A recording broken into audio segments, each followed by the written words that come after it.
Hello and welcome to my channel.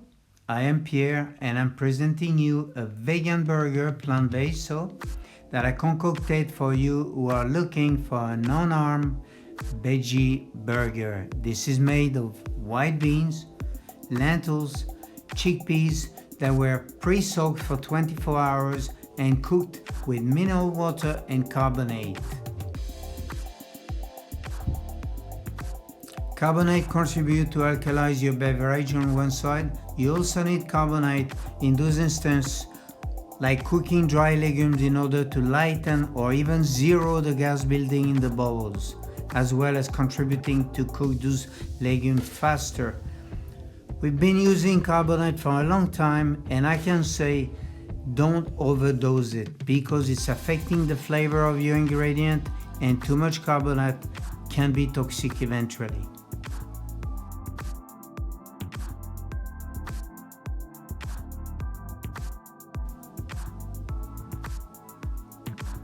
Oatmeal that is pre-soaked for a while in order to soften and having a bonding effect to our burger from inside, and because I didn't add any eggs or flour.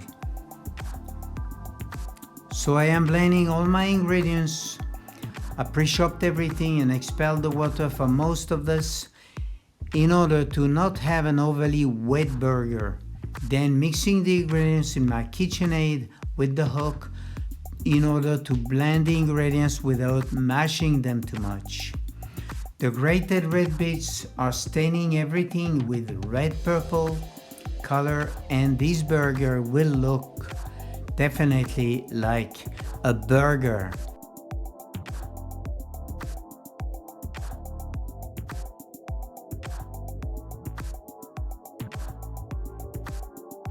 I then roll these in a mix of rice flour and oatbran.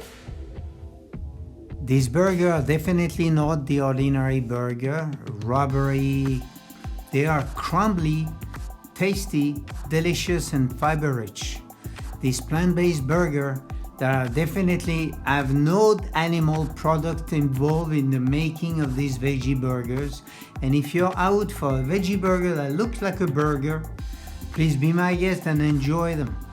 They are definitely some of the healthiest veggie burger that you can do at home and even buy out. I am using very little olive oil in order to pan fry these burgers and protect them with some rice flour and oatbran, being careful not to overheat the pan because the gratted beets and carrots tend to give very quick coloring. Et voilà, thank you for watching. I hope you enjoyed this video because I did, and if you're interested in those bread recipes, spirulina and charcoal, there will be in the link in the description below. Please like and subscribe, and we'll see you in the next video. Bye bye.